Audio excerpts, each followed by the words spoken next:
Thank you, everyone, for joining our Conscious Collective session. As you know, we've been doing these quite regularly over the past few months. For those not familiar with Conscious Collective, we're a community of like-minded investors who choose to give their money more purpose and more impact by investing in entrepreneurs and ventures that are really harnessing the power of technology to optimize societal good, financial inclusion, and to address environmental challenges. In the spirit of encouraging and forging a continued dialogue between groups that are connected and aligned in their ethos, we're thrilled to be welcoming Benjamin Von Wong as our special guest today. Artist, photographer, activist, master storyteller, Benjamin's work lies at the intersection of fantasy and photography, and he combines everyday objects with shocking statistics. He's generated over 100 million views for causes like ocean plastics, electronic waste, and fashion pollution. Most recently, he was named one of Adweek's 11 content branded masterminds, and he's also the host of one of my favorite podcasts, Impact Everywhere, so you should definitely check it out.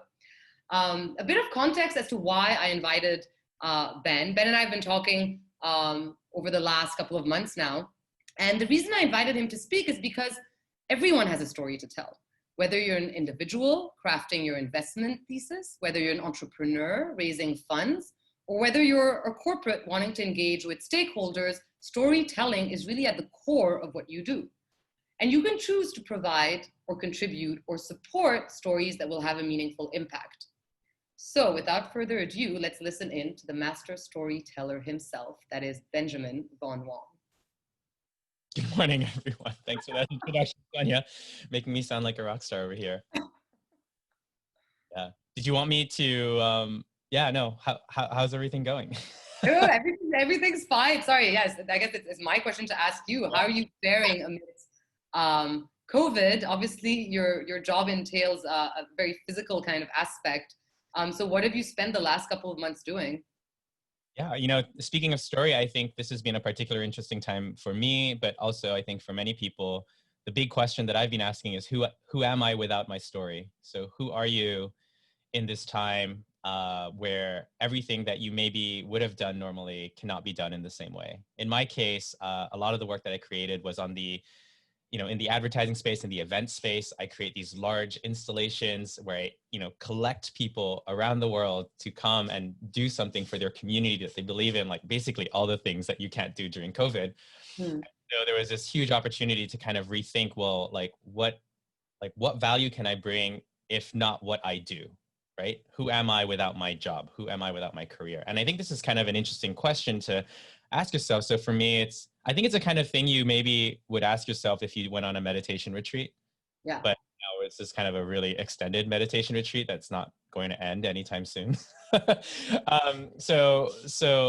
looking at it as an opportunity to explore these bigger, deeper questions, I think has been really wonderful.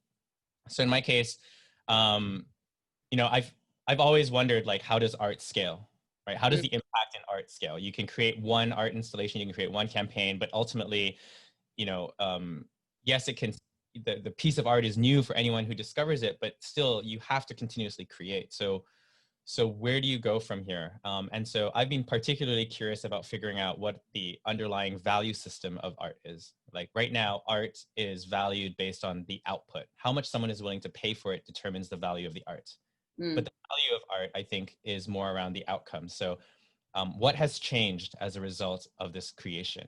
How has somebody, whether it's a person, a community, an entity, like how has their emotions shifted and what has happened as a result of it? So going from an output-based model to an outcome-based model. And so I think for me over this time, I've kind of delved into more like researcher mode. I've always been a huge fan, when you watch TED Talks, you have the people who are storytellers who tell their own story. And then you have the people who just like unveil all this like wonderful insight about the world. And I'm like, oh, maybe I can like start trying to be that person. Amazing. Do you want to start maybe just to frame the discussion? Do you want to share a video with us just so everyone can actually visualize the level and the breadth of the type of work that you actually do? Absolutely. So I think maybe an interesting piece to start with is one that I created a couple years back, 3 or 4 years back, but it was a culmination of a lot of the work that I was creating. It features a mermaid on 10,000 plastic bottles. So I'll just start that right now. Put your volume on, everyone. How do you get people to talk about something that is ordinary, ugly, and boring? I wasn't too sure, but from experience, I know that the internet loves to see things that are extravagant, unique, and different. So applying that same concept to plastic bottles, having 10,000 of them seemed like a great start at making something ordinary into something extravagant. With more plastic than fish in the sea scheduled for 2050, it made sense to add an ocean component to the project. A sea of plastic was interesting and sad, but it needed something unique and beautiful to truly stand out. What more unique and beautiful to represent the ocean than a mermaid? And so with the help of a waste management center called Tomra and a local artist called Cynthia, we ended up with 10,000 plastic bottles that came in a 50-foot truck, along with a beautifully designed, handmade mermaid tail. This unexpected combination, I felt, had the potential to be something truly different. So with all three components to make things shareable, the extravagant, the unique, and the different, I felt like we had all of the ingredients necessary to create something that could potentially make the boring topic of plastic pollution more shareable.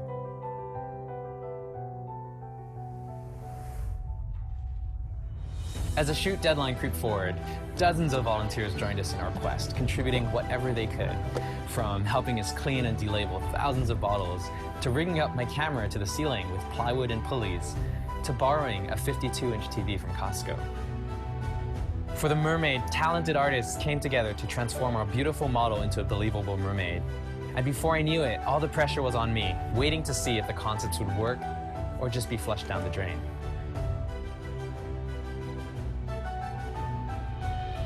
As the day flew by, volunteers worked tirelessly, pushing bottles around, collecting them, organizing them by color before tossing them right back out onto the floor to create a new set of patterns that some crazy photographer had told them to do. Slowly but surely, an extravagant, unique, and different series appeared, just like I had hoped. But deep in the back of my mind, one nagging thought remained. How much difference could a series like this possibly make in encouraging people to stop using plastic bottles? Honestly, I'm not sure, but I guess I'm about to find out. There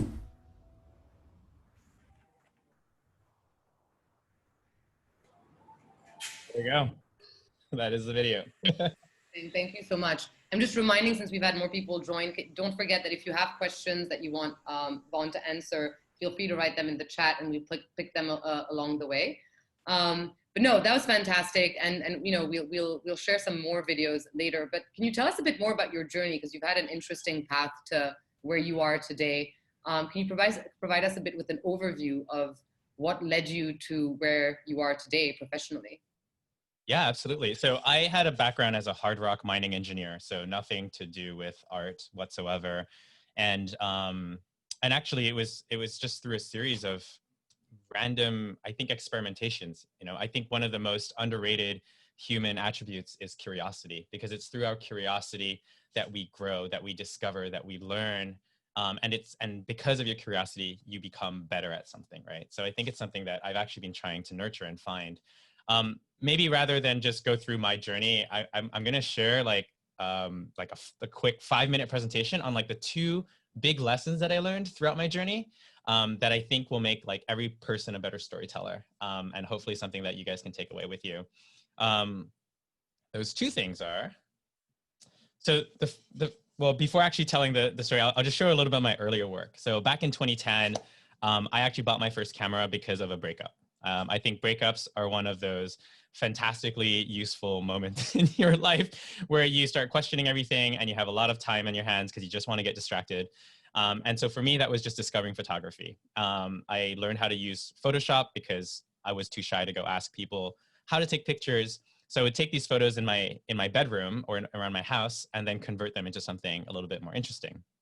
Over time, I got a little bit better. I picked up like different skills from like lighting, and I'd go around trying to make ordinary things around my house look like more extraordinary, whether that was like pieces of equipment that people left lying around on streets, graffiti here in the middle. You know, we took pieces of newspaper, threw it up into the air, and created you know, these fantastical images, or even going and finding like hair and makeup artists, slowly like building things up one step at a time. So a lot of my earlier formation was trying to figure out how do you make something that's really normal into something that's a little bit more special.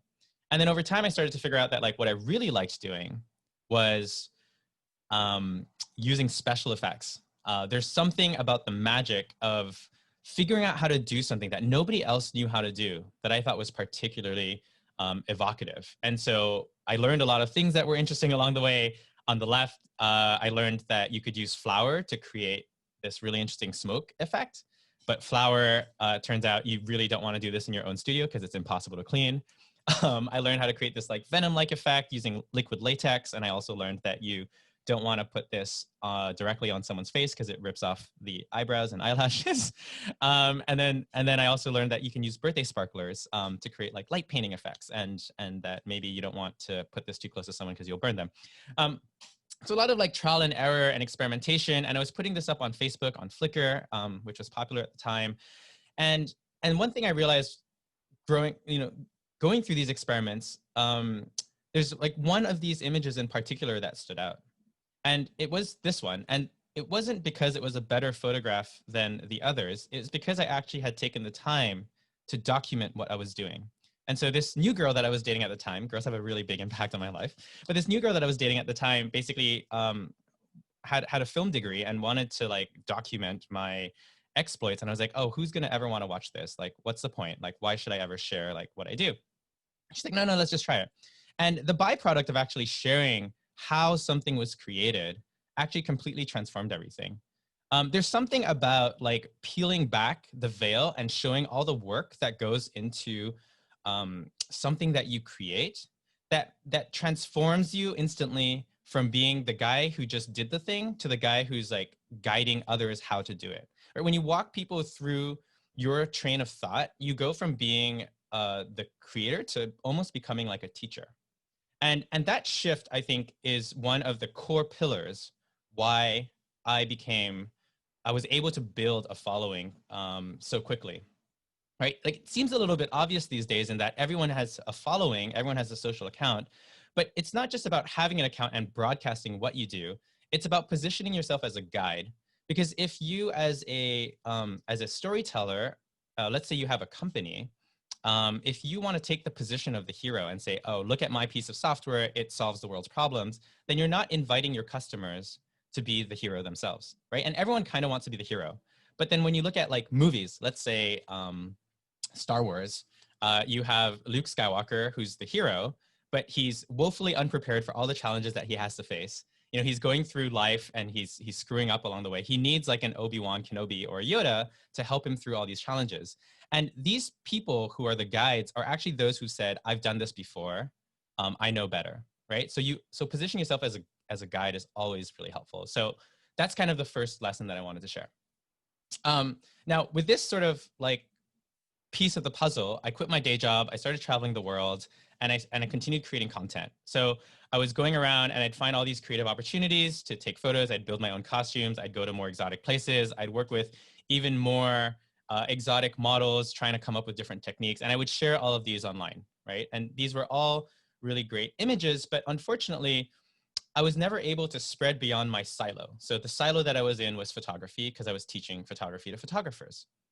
But I really wanted to like expand beyond that. And why? Because my marketplace actually was not photographers. I didn't want to just create tutorials. I didn't want to just help sell affiliate cameras. I wanted to find a way to reach a wider demographic, but I wasn't sure how. And it was only after I figured out, it was only after I did this project where I tied a model 30 meters underwater in a shipwreck in Bali, that this project went viral. So this is like the first time I went quintessentially viral. I think this is when Facebook still had trending on their tabs, and this was trending for like 2 days, which is great. And it was the first time that I had, transcended the bubble of photography. And why was that? I think it was, yes, the images are pretty, but they're not necessarily objectively prettier than the other images. It was actually because this is the first photo that I created that you could understand in words. This meant that I could sit next to someone in a bar and say, hey, I just had a model 30 meters underwater in a shipwreck in Bali. Do you want to see it? And so this is the same headline. This is the same opening line that is extremely valuable if you're trying to pitch to a reporter. Like if you're trying to get other people to talk about you, you have to make it easy for them to speak about you. So what is your tagline? Like how are you going to condense what it is that you do into something that will become an email or a header that people will click on? And this is something that can be modified according to the audience. So the second kind of core piece of the puzzle that I learned was like, you know, always thinking about the headline even before creating the actual project itself, to think, am I putting a lot of time and energy and effort to do something I want to do that no one's ever going to pay attention to? So those were kind of like the two things that I thought I would start with and share. Amazing. If anyone has any questions on some of Von's campaigns, feel free to chime in. I want to move on to kind of your work, the work that you do with brands specifically. You've referenced winners take all in the past, and you know, saying that the world doesn't need more good, it needs less harm, and that you've talked about the fact that there is a rising trend of companies that are really leading from the front instead of doing the minimum. You've referred to Ben & Jerry's, for example, who've done a lot of work around social justice, sustainable farming, and even, you know, they have, I think, a flavor called Bernie Sanders. You've talked about Patagonia and kind of their approach also in terms of supporting sustainability. Do you want to talk a bit more about your view? And it's interesting because you've worked with so many brands now, from Starbucks, et cetera, to Huawei, et cetera. Like, you know, what's your view on the evolution of the corporate landscape when it comes to addressing sustainability? And, you know, obviously some of the very real social and environmental challenges that we face today, there is a risk of greenwashing. Are they doing it for the right reasons? You did a campaign with Starbucks. Maybe you can even talk about that. Do you want to just kind of give us a bit of an introductory view based on what you've seen? Yeah, absolutely. So I think it's important to remember that like companies, just like human beings, exist on a spectrum, right? You don't have a good person and bad person, or good company and bad company. You have companies that are at different stages of their evolution in order to, you know, get more activated or get more involved. So there are the companies who actively really do not care. They've never spoken about a cause before, and then suddenly a movement is happening and now they're like putting a lot of marketing dollars in it, right? Like that's obviously not the right way to do it. But I think those are the ones that people are pretty sensitive to. They're easy to call out, and we now know what it is. I mean, greenwashing is not really a new concept. But I think where the opportunity lies and where it becomes a little bit more interesting is looking at brands to figure out like where on the spectrum of caring do they happen to lie. And so I think there's this shift that we're seeing happening where companies are starting to shift from being like corporate social responsibility people, which is, oh, I'm going to take a percentage of the money that I earn and try to do a little bit more good, to becoming corporate social activists, where they're actually going to say, these are the issues that we stand for. And then they're going to start embodying that as part of their identity. And I think there are like 3 different tiers of action that have been like starting to emerge. Level 1 is like the safest way around. It's where the company will find a spokesperson like Colin Kaepernick. So Colin Kaepernick and Nike as an example, where they'll be like, oh, this is like a little bit of a risk we're going to take, and we're going to like test the waters and see like what happens here. It's not about an entire brand. It's just one person that we're endorsing, that we're putting there. So they're taking like a tiny little risk. So is that greenwashing, or is that not? I mean, it is, they're taking a risk. So it's something. Is it a risk proportional to the privilege that they have? Not necessarily, but it's a good first step, right? And then level 2 would be, I think, when you start seeing company leading campaigns to advocate for the causes that they believe in.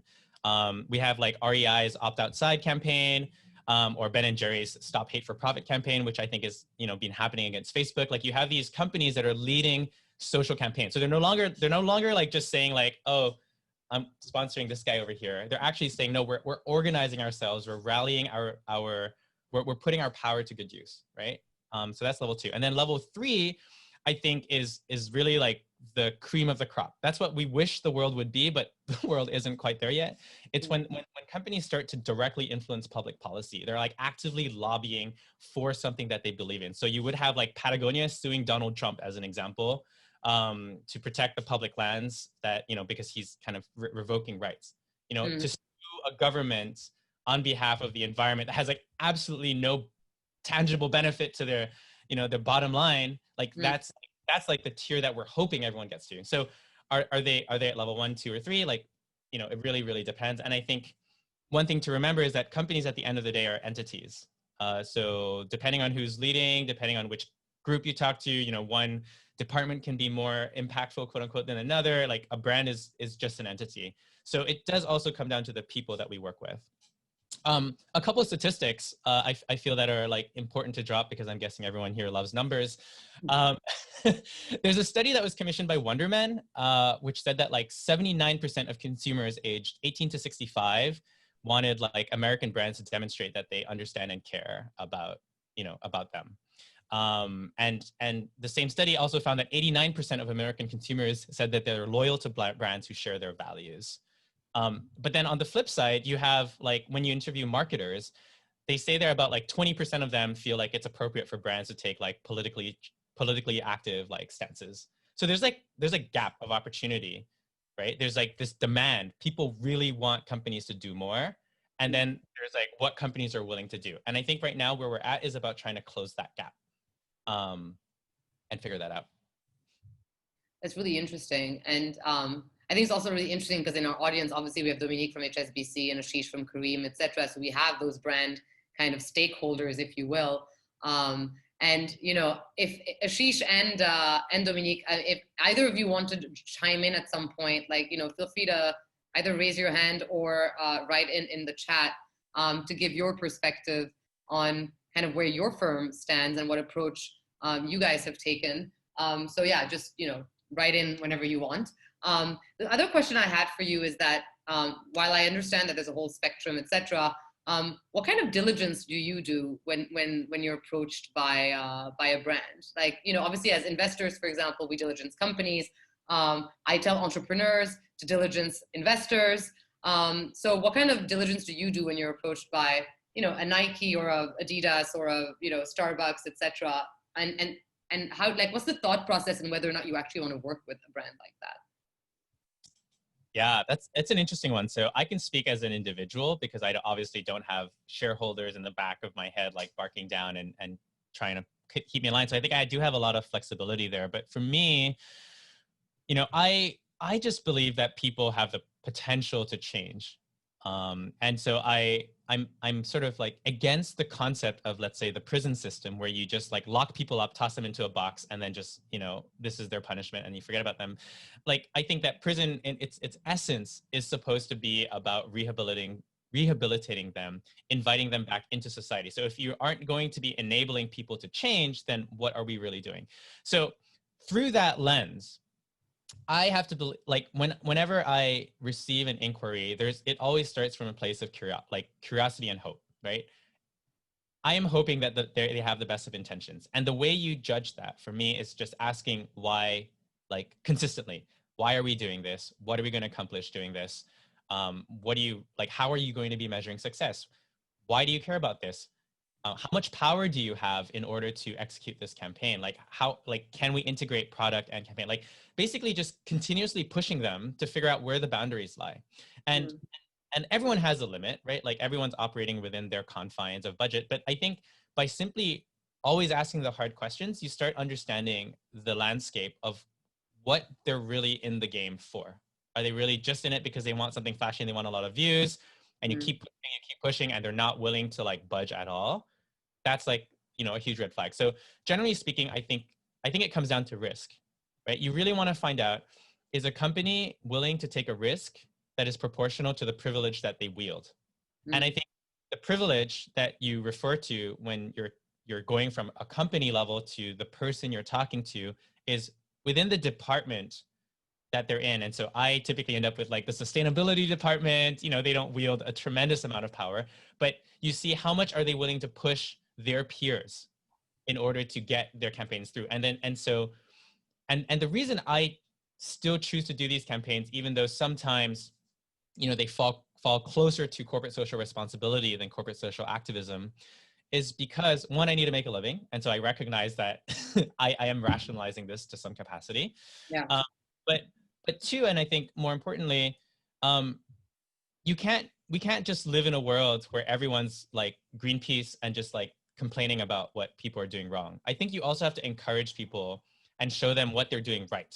And to prove that this is actually something that can be cool. It's something that people are interested in learning more about. It's something that people want to learn more about. Let's show a new way. And it's not about saying, oh, you have to sacrifice anything. It's actually, this will make a better story. This will resonate deeper with the people that you care about. And so that's what I aspire to create, right? Like, we are tired of being sold to, and we want to join a journey, a movement. We want to be a part of something greater. That is just like intrinsically what each and every person wants. And so, you know, when you approach it from that perspective, you're not trying to sell them. So it's like Tesla. You're not trying to sell people, oh, here's a car that will be more environmental. It's saying, let me give you the best car in the world. And on top of that, it'll be environmental. It'll be building towards the future. And it, you know, it's something that'll make you look cool in front of your friends, right? All these pieces of the puzzle really matter. We have a couple of questions. I'm going to chime in with those. So Tamer, Tamer's my business partner, who you've met, I think, is asking, in your spectrum of 1 to 3, how reasonable do you think it is that your level 3 would actually happen? Companies suing the government for environmental reasons unrelated to their bottom line? Or is it more likely that in the long term, bottom line and consciousness will dovetail, and that is what will get companies to behave well? Yeah, I definitely think it's gonna be a dovetail effect for the most part. Ultimately, you know, most companies aren't built on the, like Patagonia is like sort of this really big edge case where they were built on, you know, through the vision of the founder, and that was just part of their DNA. I do think there are a lot of like up and coming startups that are very idealistic, but I do feel like for most companies and for most human beings, like as we grow up, idealism sort of gets rubbed off. And then it becomes, okay, well, we gotta float this boat. But that being said, you know, we are increasingly seeing how intertwined politics and you know, corporate success is interlinked. I mean, if we take like data privacy as an example, it's a really hot topic right now. So a lot of companies are starting to champion that, but no one has actually tried to bring this into like, they do it through like underground lobbying efforts. So, but I do think there's a day when all of these will start surfacing to the top, right? This increased drive for transparency, and as kind of election politics start fusing with these corporate incentives, I do think there's a certain aspect of it that really boils down to like risk mitigation. And so, you know, we can talk about all the idealistic motives behind it, but at the end of the day, we still live in a capitalist society. So I still think it would be a little bit foolish to believe that, you know, people are just going to do the right thing because it's the right thing. But the right thing is actually on a spectrum too, right? What is right? What is wrong? Everything that's positive has a negative consequence to it. But the importance is about having those conversations and championing specific things. You know, I think there's a misnomer that we believe that standing up for something, like companies believe that standing up for something is a risk. But in reality, what you're doing when you stand up for a value you're kind of that customers believe in is saying that, oh, your problems are important to me. I hear that racial equity is something that you care about and that you don't feel represented. So I'm going to stand up for you as your, you know, as a brand. I want to stand up for you. So I do think like that kind of nuance is also going to start playing in. Interesting. And then Janara asked a question earlier. Speaking of the impact that art has, could you name some of the most impactful art examples in the last decade that you consider particularly successful? And that examples that of some maybe that could have been more successful but were not. Oh, God. A very diplomatic way of saying it. Good campaigns versus bad campaigns. You know, that's a really, really hard question because it's a hard question. Nothing comes to mind in the sense that like I don't think change. So we think of change as these big moments in time, like an inflection point in history. But I think change actually happens progressively through collective micro efforts of like layered pieces of work. So like, while I would like to say, oh, my mermaid piece triggered a change in behavior in ocean plastics and catalyzed a number of different art creations. Like, I don't know. I can't actually say that. I just know that when I created this piece, it got like 30 million views in a week. And it was one of the first like large scale art installations that were created right in proximity to when the news of the Great Pacific Garbage Patch was broken. And then as a byproduct, I started seeing a lot of this. And then now when you look at the cumulative body of art that exists in the world around ocean plastics, it's really, really huge. So is it one single instance? I'm not entirely sure, right? I think any person who decides to claim like unilateral success is sort of just doing it because they're trying to pitch something. And so this is kind of my problem with agencies and marketing companies. They're really good at selling you these amazing numbers, but when you actually boil it down, like what has actually changed, it's often a little bit disappointing. I'll give you one example though, as just like Luis Sayollos, who is the filmmaker behind The Cove, Game Changers, Racing Extinction. When he created The Cove, it was to highlight the atrocity. He's a documentary filmmaker. So he created The Cove, which is a documentary around dolphin fishing in Japan. And as a result of his documentary, dolphin hunting went down by like 93%. Because of this one film. And as a result of that film, the person who created Blackfish, I was actually inspired by that film and made Blackfish, which then tanked the stocks of SeaWorld. So it's like a cascade effect, right? It's not like one thing that leads to another. He might be able to say that, I don't remember his numbers, but I think like his Racing Extinction film, they created these projections where they projected endangered species on the side of buildings. On the side of the Empire State Building, they projected it to the Pope. So their thing has like over 1 billion different impressions that's been seen by so many people. But like, what has changed? How do you measure that? It's really, really vague and hard to say. So I'd say impact is personal. It's hard to measure, but really what's interesting is when you start looking at more as a body of work as opposed to a single instance. Yeah. And I think you've said also in the past, the goal is not to create a thing that gets lots of views, is to own a piece of someone's heart, which I totally agree with. And, we kind of veered straight into the impact measurement section of the talk. Another thing that you've said, which resonated with me, you've said that, the most important things in our lives can't be measured, our friendships, our relationships, our passion, and the mere attempt of trying to measure these often devalue their essence. Which isn't that different from arts, culture, creativity, empathy, etc. So bang on that. I'm going to just jump in again. Abudi has actually written quite a few questions. Apologies, Abudi, I have not forgotten about you. So first he asked a question around, and maybe we can address this through some of your past work for the second kind of half of your presentation. How do you think about triggering vulnerability in the recipients of your story? A vulnerability that is strong enough that you think could lead to them changing. And then he followed up with another question and with some stats. Well done, Abudi. In 2015, a study was done that showed that 82% of the population in developed countries knew that they needed to be more environmentally conscious, but only 16% were acting on their beliefs. What do you think is needed to create inertia in the remaining 66%? Yeah, I'll address the study first. I think the piece that's generally missing is prolonged and continuous exposure to a thing, right? Like it's so easy to forget and it's so easy to move on and it's so easy to look the other way.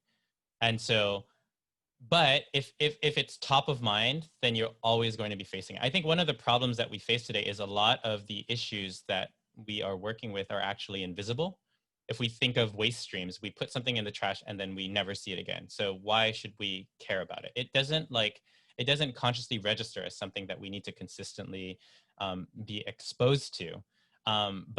But when it's being constantly reminded, that's when you start making a change because it appears more convenient. It also appears more popular. There's this sort of herd mentality that goes on.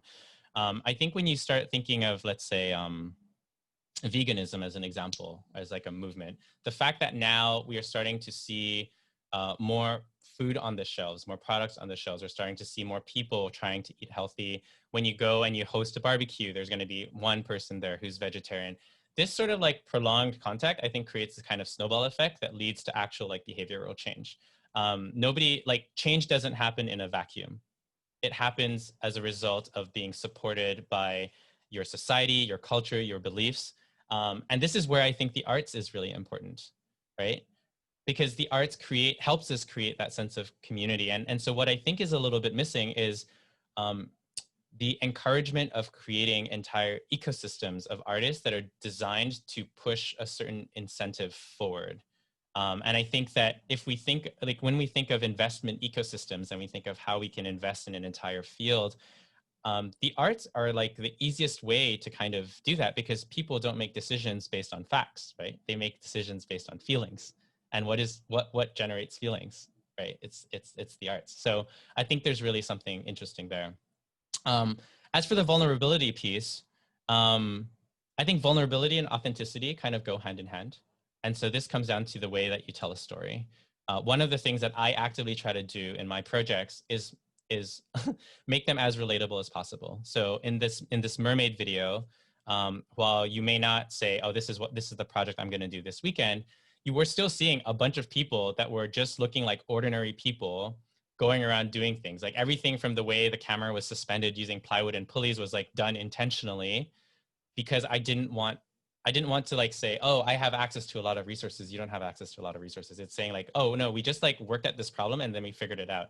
I said that we borrowed a television from Costco and then returned it, because that was like a relatable point. It was saying that, oh, I didn't have access to a big TV, but I just went and I did this. And the reason we use volunteers, even in my commercial projects, I fight to have volunteers there, is that it gives, well, the volunteer thing is cool because it gives people an opportunity to participate in something they wouldn't normally be invited in. But then when you watch the video and you see it, you see yourself kind of mirrored in that, like, oh, I could be a volunteer. I could have been a part of that. Maybe there are other incentives that are like that. And so I think this idea of vulnerability is actually the sense of being able to see yourself mirrored in other things. And I think this is where just the general principle of saying like, who is your audience and how are you speaking to your audience is like the core thing to kind of remember.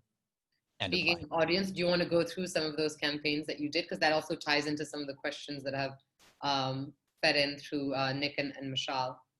Sure, I'll share like a couple of my pieces of work. Some are commercial, some are not commercial, that I've created. So when I first decided that I wanted to shift from like doing, crazy stunts like tying people underwater into impact, I was really curious to figure out how to tie these two things together.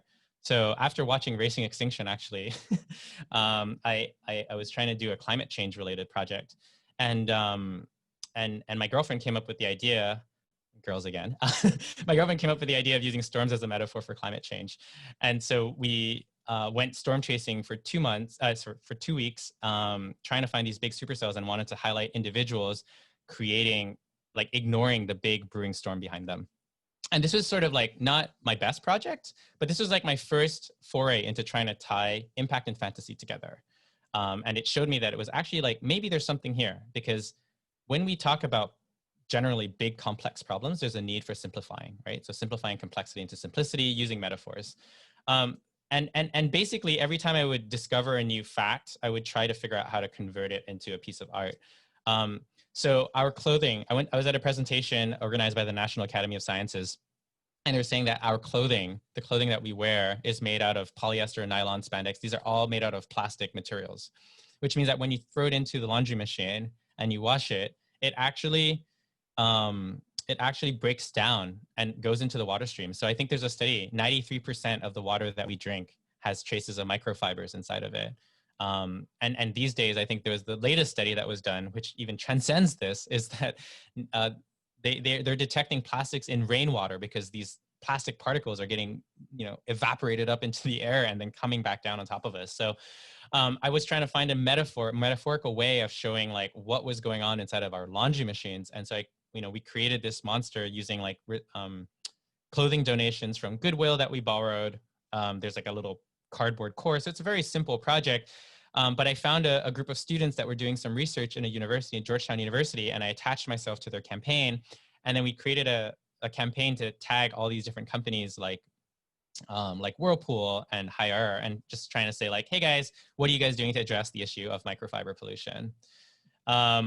Another project that I did, since I already knew how to tie a model underwater, I thought, oh, wouldn't it be interesting to just tie a model underwater with sharks swimming around anyways?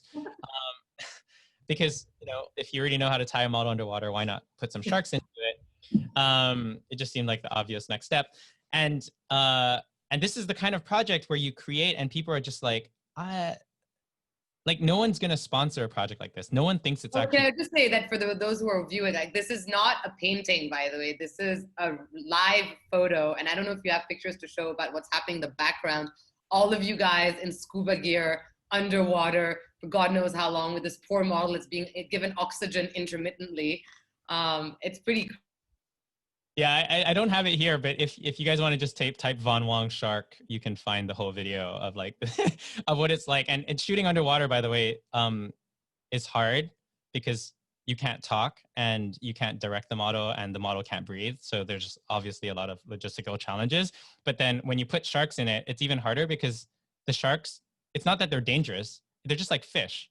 So how do you make sure the fish goes to the right place at the right time? It's really difficult. So we had a cage of dead fish that we would shake around in the water, just to get the sharks to come over and be curious, to be like, oh, it smells like dead fish over here. Maybe there's some food. And then we just Tamara's asking, are these real sharks? Yeah, of course they're real sharks. Like, so as context, everything that you see, every single project that I create has a video to show how it's done, because no one ever believes that it's real. And so that creates the interesting conversation starter around it. I think that one of the biggest power of the arts is to evoke curiosity and to shift perspectives. So we kill 100 million sharks every single year. And what better way to show that sharks aren't dangerous than to just, go swim with them, right? And so this was just an interesting way to like provoke that conversation. It hit the front page of Reddit 3 times. We used this to create a petition for shark sanctuaries in Malaysia. And yeah, we got 80,000 petition signatures and delivered it. So this was like an independent. Just for context. So, I mean, you and I spoke about this yesterday, but just for the audience to understand, like there are different scopes of projects that you have, right? Like there's reactive ones where you're approached by, let's say, a Starbucks, which is the clip we're going to see later, to come up with something. Then there's others where you're invited to actually come up with the entire concept yourself. Then there are others like with Dell where you do it together. Can you just maybe walk people through that as well? Yeah, absolutely. So there are 3 tiers of projects that I've been tackling. The first is self-funded projects. So this shark campaign was a self-funded project because nobody wanted to fund it. I had a trip to Fiji where I was going to go, speak at a conference. And I figured that while I was in Fiji, what's cool to do in Fiji? Oh, there's sharks. Oh, let's do a shoot around sharks. So it was kind of one of those projects of convenience. And I flew the model and the filmmaker in order to create this campaign. Then there's a second tier of project, which is which is a sponsored project. So that would be maybe a project like this one, where a nonprofit reached out to me and they said, "Hey, we'd love to do a project with you." And I'm like, "Okay, what? We can't just do a project. We need like stuff to build with." And they're like, "Oh, what do you want?" So I ended up asking her for 100,000 plastic straws. She collected 168,000 plastic straws over the course of 9 months. And then the second piece of that was like, well, who's going to pay for this? Because we need to fly there. We need to find a location to host this. Like having a brand involved would be a little bit helpful. And so she reached out to contacts at Starbucks because they had been doing some zero waste collaborations together, and asked them for like a bunch of money. And so this is a project in which Starbucks didn't have any creative say. They just got their logo on the back of a couple of the videos, as well as it was built right next to a Starbucks. And they helped us collect a bunch of like the green straws. As you can see, there are a lot of green straws, because they're in the process of phasing out straws. So it seemed like a really obvious collaboration. And then the third tier of project would be one like this one, where Dell, they had seen like my ocean plastic series, and they were like, "Oh, hey, Ben, can you do the same thing that you already did, except this time around using electronic waste instead?" I was like, "Oh, what's electronic waste?" Well, it turns out over 85% of the electronic waste that we consume gets tossed into landfill, right? So only 15% is recycled. And Dell is like the #1 global e-waste recycler in the world. And they're trying to do more of it, but they can't recycle more if people don't send in their stuff. And so they wanted just to create a series of images that were able to represent how the past could power the future. And so I came up with a custom concept together with them. They said they needed something empowering. They wanted a female model. They predetermined which materials I was allowed to use, because they only recycle they specifically were recycling old computers, circuit boards, and specific kinds of plastic into one of their new devices, which is the one that she's holding in her hands. So it's just kind of an interesting way to create a series. And, you know, you think of this as a campaign that is maybe just client facing, but it's actually, it creates a conversation piece for everyone. So one of the unexpected benefits of this campaign was that internally, when it circulated among their internal newsletter, all of their, like, it was super popular with their employees because they were suddenly able to take this image and show it to their kids and to their family members. And there was like a video that was educating on why this was something that was important, and how this was something that made the people who were working at Dell look cool to their family and friends who really would never read a press release, right? So it's just an alternative way of communicating. So those are kind of my 3 tiers of projects. All right, I think that's it. Okay. Nick, no, I mean, I've obviously seen your work, and each time I see it, I'm just mesmerized by it. And I think everyone also is, I mean, same thing from the comments that people are putting, like, you know, are those real sharks to phenomenal, etc. I mean, the work you do is, and it's obviously, it takes time. It's not like this happens. I mean, if you watch his videos on his website, which I highly encourage you to do, it's a whole process. And what's beautiful is that you actually have volunteers for each campaign that fly in from all over. Which is weird. Like, I don't even know how you go about sourcing volunteers. I mean, you can definitely count me in, by the way, for one of your projects. I would love to come volunteer. But how do you source the volunteers in the first place? Because I mean, the one that I saw in Singapore, like, there were tons of them, and even the one with the sustainable fashion kind of pollution one. Yeah. So, I mean, I have my own following, so I have like 500,000 followers. One of the interesting things that I did like 5 years ago, I started a website called vonwong.info where you can just fill it out, and you write where you're from and whether or not you want to volunteer.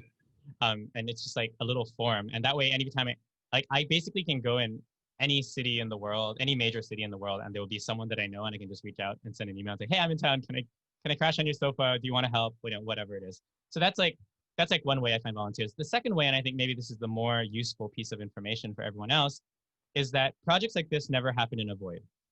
You always want to find the local community member who has like their following and their cause.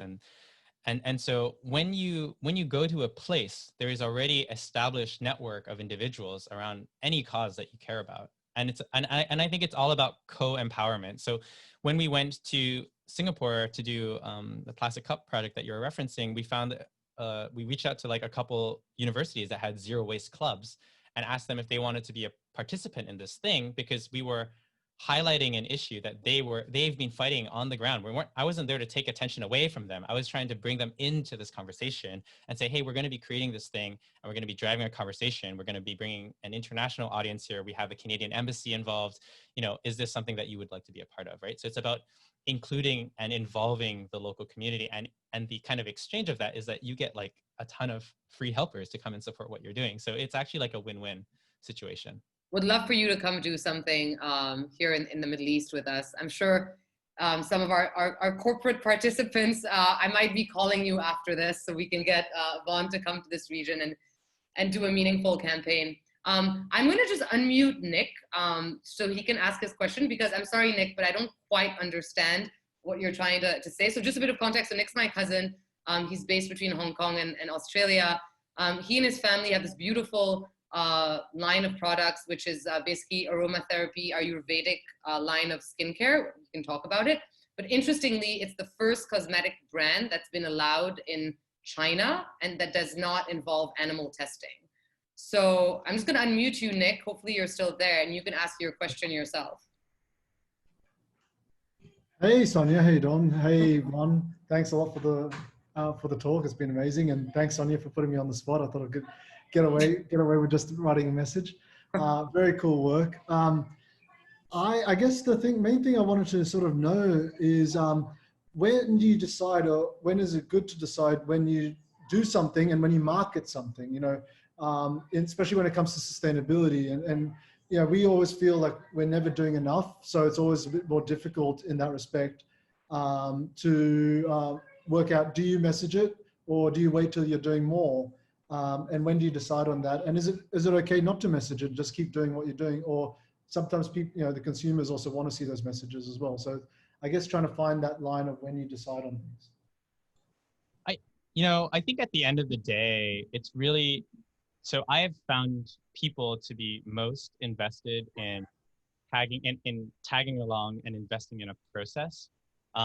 Like people like to see things that are unfinished. And I think if you always portray it as this is what we're trying to do, what could we do more? Or what do you really care about? Like use it as a survey opportunity. Involve them in your kind of decisions where you're trying to figure out like where do these intersections happen to? I think it feels disingenuous when you go about it and you say, oh, look at this wonderful thing we've done. And then in 2 weeks you say, oh, look at that wonderful thing that we've done. And then look at that wonderful thing that we've done. It's not about you celebrating your milestones. It's about involving people in the decision-making process, involve them in the tough questions that are happening. And I think if you're a smaller company, you can really do that. It doesn't need to be about like a new product launch every single time. You can talk about, we're I don't know, let's say you're creating a new scent and you're trying to figure out what people are most excited by. How are people feeling these days? Are they feeling stressed? Are they feeling excited? Maybe that could be like an emotional direction. Maybe it could be a community direction. You can say like, hey, we're just a scent company, but we recognize that there's so many issues in the world, and we're wondering if we should support a community in the Amazon or a community in island Caribbean nation. They're both struggling right now, and we're not big enough to figure out like how to help all of them. How might we support both? Anyone have any ideas? And so I think if you put your marketing towards co-developing, co-creating, collaborating, that's a really inclusive way of doing it, right? Yeah, no, thank you. That's very cool. But like, these are the kinds of ways I think are interesting to like think about campaigns. And so I think more often than not, so each one of these projects takes so long to materialize, and so many projects die before they ever get executed. But very often it's because they just get stuck in this sort of ideation phase, and it doesn't make it easier, it makes it harder.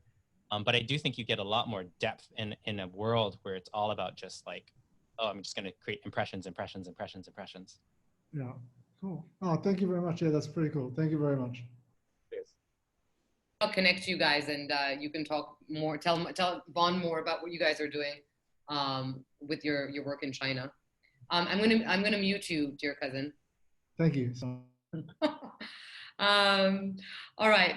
Listen, Von, this is amazing. Lots of people want to volunteer, so I definitely think I'm gonna have to find a project for you to do over here. And I think you have like 30 volunteers ready to help, which is fantastic.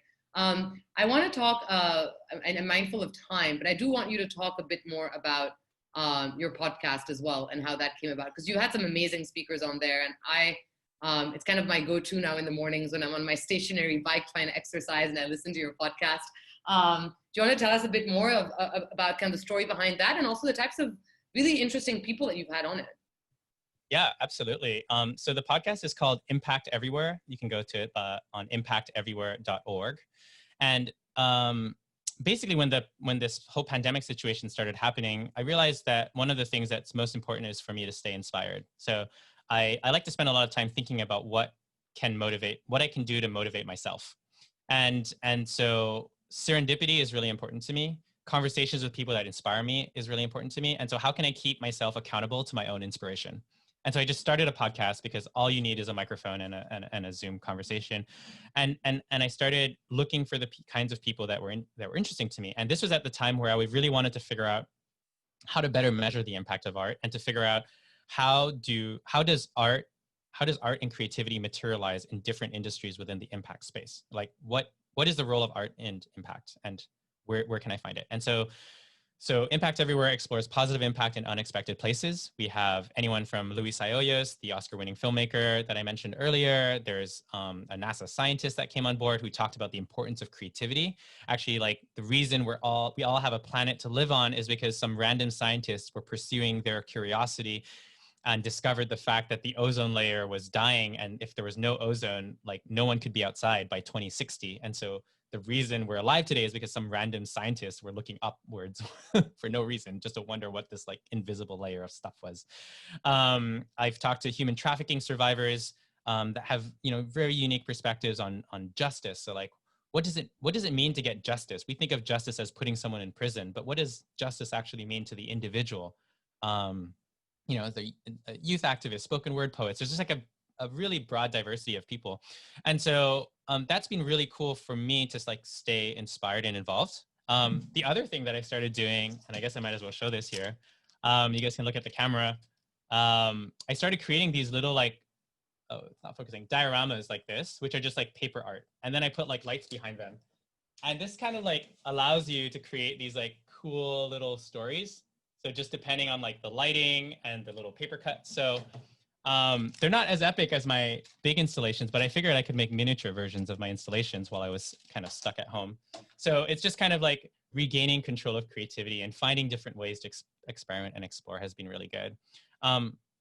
Of late though, the big question that I'm really trying to start understanding better is how paradigm shifts occur in the world. So I've been reading books around this topic.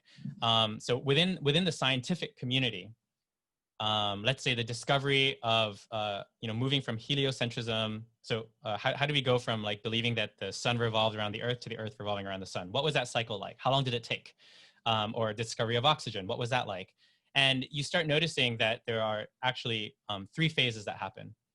First, you have like this detection of an anomaly. And then these anomalies start getting bigger and bigger as you start having more and more tools at your disposal. And then at some point, there's a crisis that starts to evolve because now you have 2 schools of thought and then they're fighting amongst each other for this like different belief system. And then eventually the people from the old school of thought, they die. And the people from the new school of thought start to outnumber the old school of thought. And so it takes about like a generation or 2 for big scientific revolutions to happen, which is really weird, right? Like, why does it take so long for something that is like, quote unquote, obviously better to come in? It's because people have like a way of being. And so I'm curious about this because when I look at the world that we live in today, and I look at the number of shifts that need to happen relative to the amount of progress that we've made, I think we need to start compressing the timeline. Like we can't wait for subsequent, like prior generations to die before we realize that we need to shift to like a more sustainable model, right? Like it's too big of a gap. And so my hypothesis, and this is what I'm hoping to be working on and proving out in the next year or so, is that I believe that the arts is going to be critical to like closing that time gap. Because if we believe that, humans make decisions based out of feelings, then it's about figuring out how to compress that timeline. So how do you close the gap between the heart and the mind to accelerate the decision-making process of people to adopt things that they are maybe less willing to adopt? And so I know this might sound a little bit like it sounds very skeptical maybe, but I'd like to point towards 2 examples. The first is like the Soviet Revolution. When we think of like the role that the arts played in the Cold War and how prevalent it was and how all-encompassing it was, and within just a decade, they were able to completely shift the mentality of an entire community. North Korea has done this successfully. I think the People's Republic of China has also done this really successfully, where, during the Cultural Revolution, any art that wasn't pro-communist art was basically eradicated. And this is not just modern day art, this is previous day art. And so the only art that survives today within China, the one that's taught in schools, the one that's read, the ones that are celebrated, the ones that are allowed, are values that are in line with the Communist Party. So values of self-sacrifice, values of community, and so now the Communist Party has essentially inherited 5,000 years of history because they've just decided which ones to surface to, reinforce the values that they believe in. And so I think there's something really interesting when we look at the role of the arts within like dictatorial kind of communities. And I wonder what the new iteration of that might be in a more democratic society. So what if we wanted to introduce nuclear energy? What would it look like if you produced thousands, millions of pieces of art that just, was flooding the market in order to increase the size of the ecosystem? What if we did the same thing for veganism? What if we did the same, find the pressure point. And so I think a movement requires 3 things. And this is, once again, these are hypotheses, but I think it needs a slogan, it needs symbols, and then it needs a system.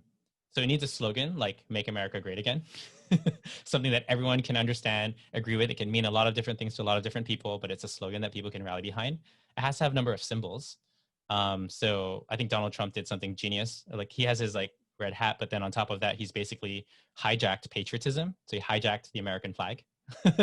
And then there's a system. So like, how are you going to implement this? And so for Donald Trump, it's just, kick out anyone who doesn't fit in.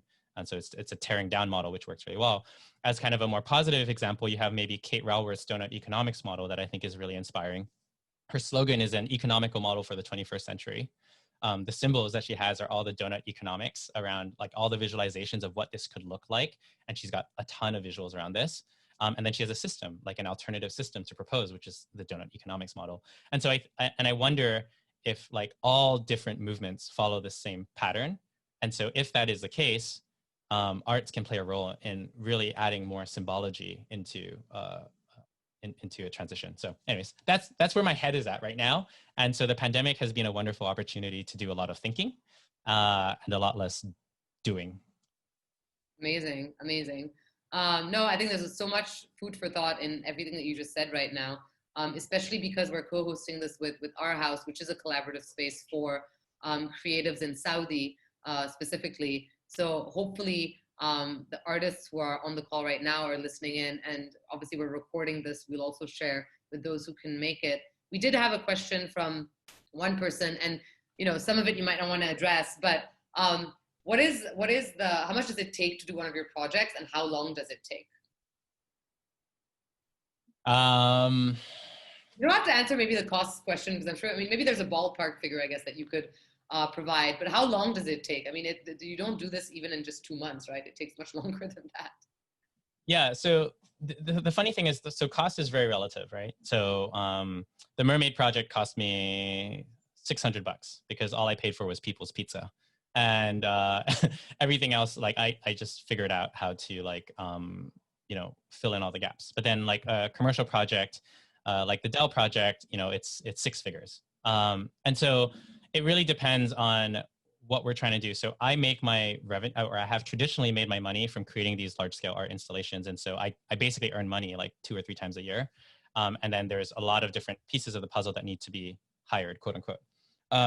So I think the problem with me, and the reason why there isn't a fixed price, is because I do a little bit of everything. I do the design of the idea, the concept. Maybe there's some scouting involved. Maybe there's production. Now we need to have a video. Now we need to take photos. Now we need to license those. Now we need to create a campaign around it.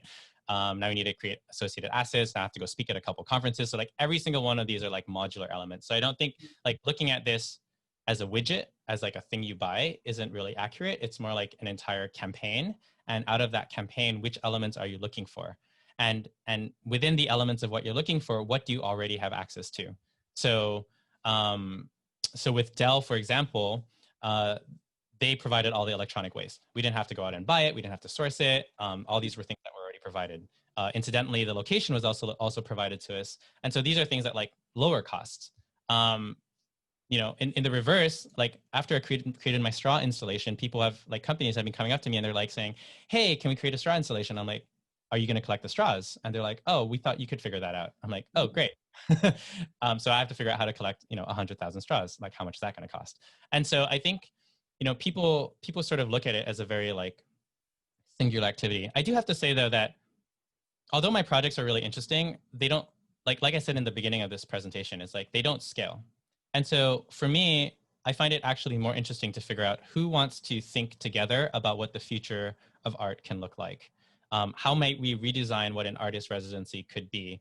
What would it take to redefine the role of the artist?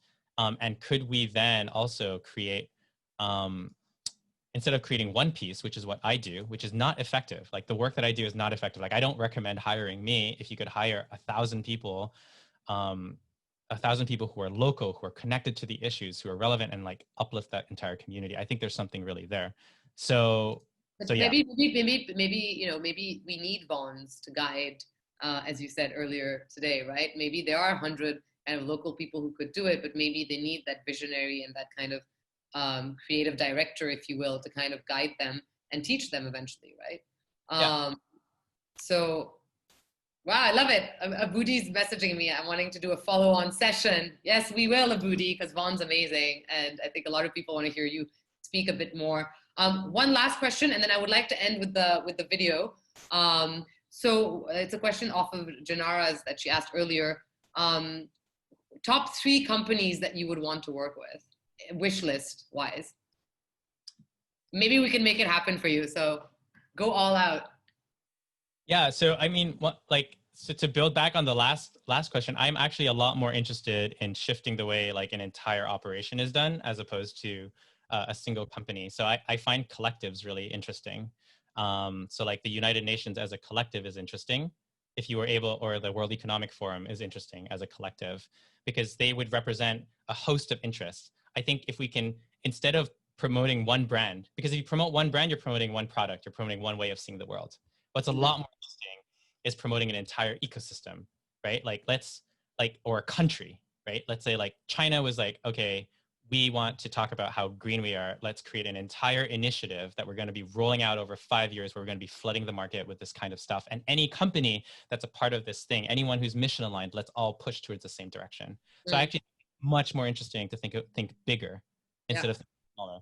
Just the brand is actually always going to be tainted because they're always going to have their shareholder values at heart.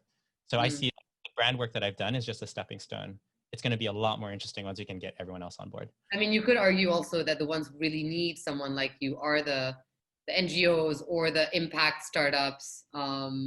These are the types of, I guess, entities that probably can't afford you, but would probably need someone like you down the line.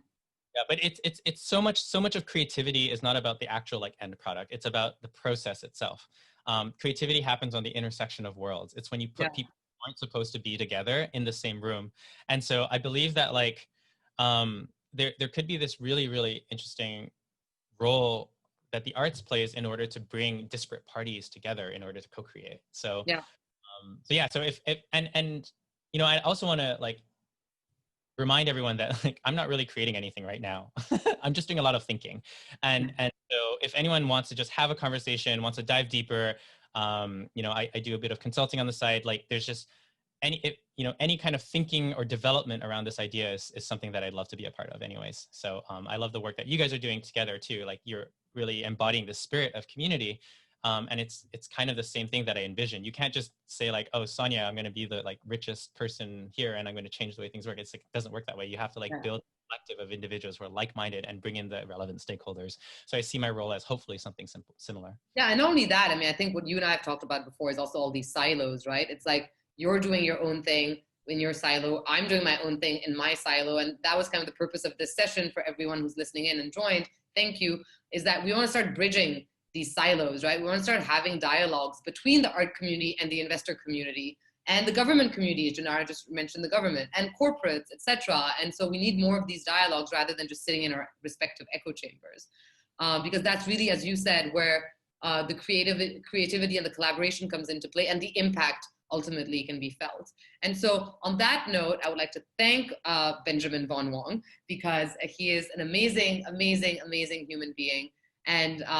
And just for everyone to know, he put in his email. He's super approachable. Don't be scared. As you could see, he's super friendly. And he's just been amazing. I mean, he and I crossed paths a couple of months ago, and we've been sending, what's funny about Von and I guess, is that we love connecting people, both of us. So every week there's like a connection flying, either from me introducing him to someone or him introducing me to someone. And I think we need more of those types of people in the world who are willing to open up their Rolodexes and see synergies and bring people together. So thank you, Von, for being you. Could you also please put your final video? And thank you everyone for joining and spending your afternoon with us. Watch this video though, don't go anywhere. A little bit of context. This is the video that I created. So we had 2 days to create this after the installation was completed in Vietnam, and we're gonna create a video to launch the entire project. We got a spoken word artist on board in order to explain how small little actions add up. And I hope you enjoy. Nature is struggling. 8 million tons of plastic in our oceans. I've become addicted to plastic. Plastic. We all know about the last straw, right? That last little push in the wrong direction. The wait, stop, wait that won't stop. We can take no more. It climbs on top, and suddenly, everything collapses like a wave that rises high, then crashes, and this is where we are right now. I mean, we all know the stats. A truckload of plastics in the ocean every 60 seconds. A straw used for just minutes exists for 450 years. By 2050, there'll be more plastic in the sea than fish. We get it. And I know, the last straw, it seems like such a tiny thing to tip us over, but it's not. Because it's not about that straw. It's about the way they all add up. And that means to take care of all of it, you don't take care of all of it. You focus on something, each of us, one thing, one effort, one repeated action at a time. And when you think about it that way, the last straw is no different from the first, just one part of a process, no better, no worse. After all, the last straw in one direction is the first straw in reverse. Sometimes we have to move inches to go miles, but with each straw not used, we can smile knowing we didn't contribute to a pile that breaks the back of the ocean, but invested in the notion we can bring the ocean back. And your last straw is the first straw towards that, and that is how it always works. One small action becomes a movement in the direction of a solution. Of course, we can eliminate this straw apocalypse. We caused it. So now we either do the right something to fix it or the right nothing to pause it. And that's what the last straw is. Nothing. Just enough nothing, though, to push us in the wrong direction or the right one, because a straw is such a tiny thing until we don't use it. And if each of us refuse it, just watch how quickly all of that nothing adds up.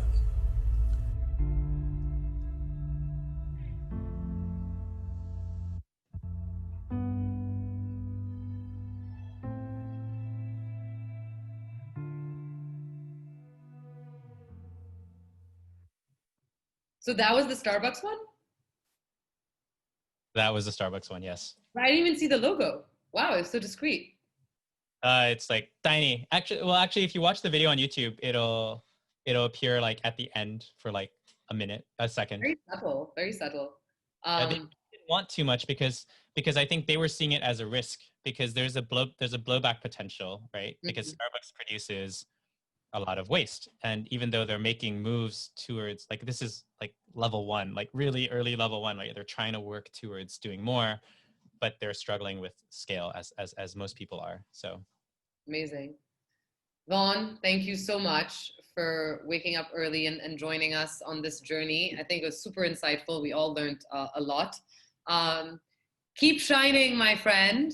And Tamer says we want an adaptation. How do you respond so quickly, Vaughn? You're like talking and writing at the same time. Like, you're better than a female with multitasking. It's amazing. All right, everyone saying thank you. And Tamer saying we're going to do a campaign here, the straw that broke the camel's back. On that note, thank you, everyone, for joining us. And I hope you can join us for our next session. We haven't planned it yet, but we will keep you posted. Thank you again, Vaughn. And thank you for also being a loyal supporter of Conscious Collective. You've been attending each of our sessions so far and been a very active participant. Have a beautiful day. Thank you. And we'll catch you next time. Thank you. Take care, everyone. Goodbye. so much. That was fun.